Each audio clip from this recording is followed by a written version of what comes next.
Selama puluhan tahun, dunia memandang Indonesia dengan cara yang sama. Sebuah negeri tropis yang kaya, tetapi bukan kuat. Kaya sumber daya, tetapi miskin teknologi. Nama Indonesia sering disebut dalam konteks batu bara, kelapa sawit, karet, dan hasil bumi lain yang diambil, dijual, lalu diolah menjadi produk bernilai tinggi di negara lain. Indonesia ada di hulu, bukan di pusat kendali. Ada di awal rantai, bukan di puncaknya. Dunia terbiasa dengan gambaran itu, dan tanpa disadari, kita pun ikut mempercayainya. Namun di satu sektor yang selama ini dianggap terlalu elit bagi negara berkembang, cerita itu mulai retak. Industri perkereta-apian. Sebuah dunia yang identik dengan teknologi tinggi, presisi ekstrim, dan standar keselamatan yang nyaris tanpa toleransi kesalahan. Selama puluhan tahun, sektor ini dikuasai segelintir negara maju. Nama-nama besar seperti Jepang dan Tiongkok menjadi simbol mutlak dominasi. Negara lain, sebagian besar hanya menjadi pembeli, pengguna, atau pasar, tidak lebih.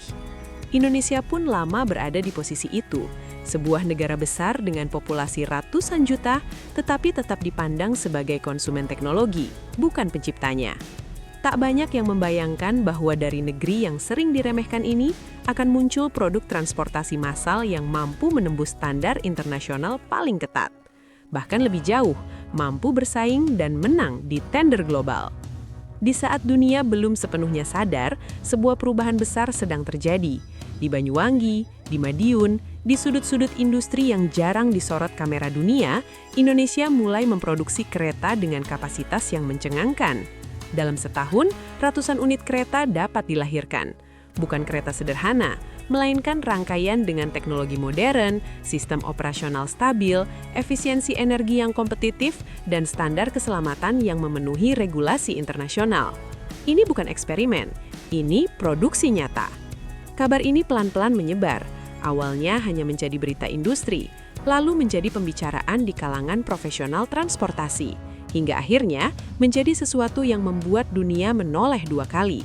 Indonesia, produsen kereta, bukan hanya untuk dipakai sendiri, tetapi untuk diekspor. Banyak yang awalnya ragu, beberapa bahkan menganggapnya mustahil. Namun data, kontrak, dan rel-rel baja yang membentang lintas negara tidak bisa dibantah. Industri kereta api bukan sekedar membuat rangkaian besi yang bisa berjalan. Ini adalah ujian kemampuan sebuah bangsa dalam menguasai rekayasa sistem.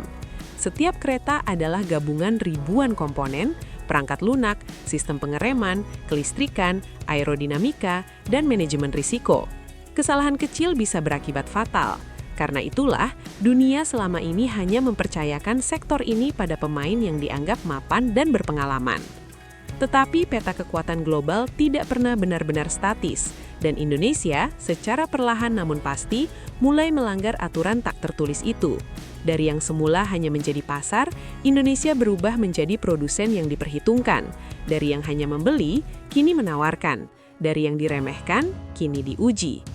Di balik perubahan besar ini berdiri sebuah nama yang mungkin tak setenar merek global lain, tetapi dampaknya tak bisa lagi diabaikan.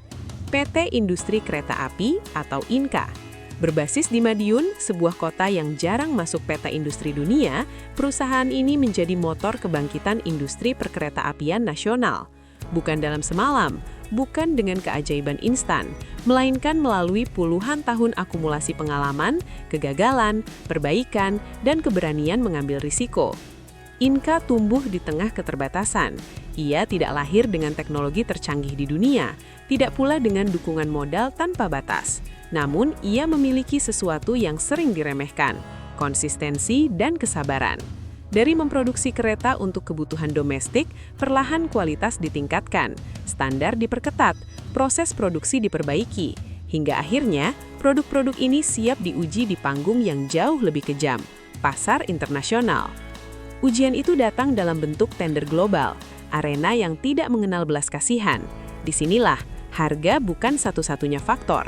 Kualitas, ketahanan, efisiensi, rekam jejak, dan keandalan operasional menjadi penentu. Dan di banyak kesempatan, Indonesia tidak hanya ikut serta, tetapi keluar sebagai pemenang. Bukan karena murah semata, tetapi karena mampu memenuhi apa yang dijanjikan. Kereta buatan Indonesia mulai melintasi batas negara. Asia Tenggara menjadi pintu awal.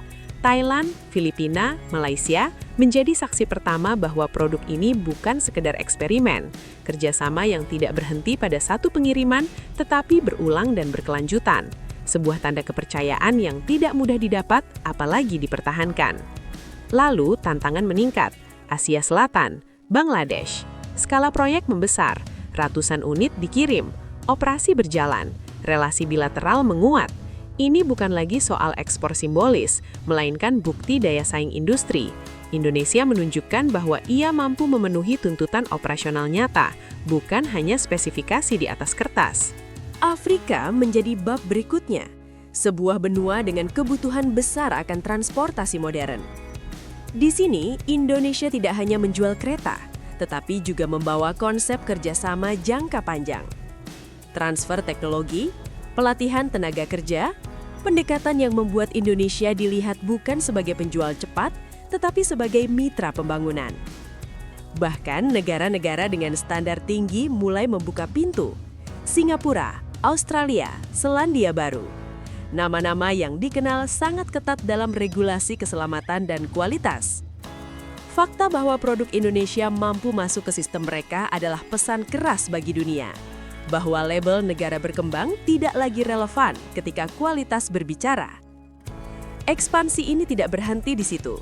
Amerika Latin pun menjadi tujuan. Bolivia menjadi simbol bahwa Indonesia kini bermain di proyek infrastruktur berskala besar. Nilai kontrak yang signifikan menunjukkan bahwa ini bukan kebetulan. Ini adalah hasil dari reputasi yang dibangun perlahan, lalu diuji berkali-kali. Keberhasilan ini lebih dari sekedar angka ekspor. Ini adalah perubahan identitas. Selama ini Indonesia sering terjebak dalam narasi sebagai negara yang selalu tertinggal satu langkah di belakang. Tetapi industri kereta api membuktikan sebaliknya, bahwa dengan strategi yang tepat, investasi pada sumber daya manusia, dan keberanian menantang dominasi lama, posisi itu bisa diubah. Tentu jalan ke depan masih panjang. Dunia tidak berhenti bergerak. Teknologi terus berkembang. Persaingan semakin ketat. Namun satu hal telah berubah secara fundamental. Indonesia tidak lagi berdiri di luar arena. Indonesia sudah masuk ke dalamnya. Dari sebuah kota industri yang dulu nyaris tak terkenal dunia, kereta buatan Indonesia kini melaju di berbagai belahan bumi. Dari rel Asia Tenggara hingga lintasan jauh di benua lain, produk anak bangsa menjadi bagian dari sistem transportasi modern global. Ini bukan sekedar cerita tentang ekspor. Ini adalah cerita tentang bagaimana sebuah negara menggeser posisinya dalam peta industri dunia. Dunia mungkin terlambat menyadari, tetapi kini pesan itu semakin jelas. Indonesia tidak lagi hanya dikenal sebagai penyedia bahan mentah. Indonesia sedang membangun reputasi baru. Sebagai produsen teknologi, sebagai mitra serius, sebagai kekuatan industri yang bangkit, bukan dalam wacana, tetapi dalam kenyataan yang terus bergerak maju di atas rel baja menuju masa depan.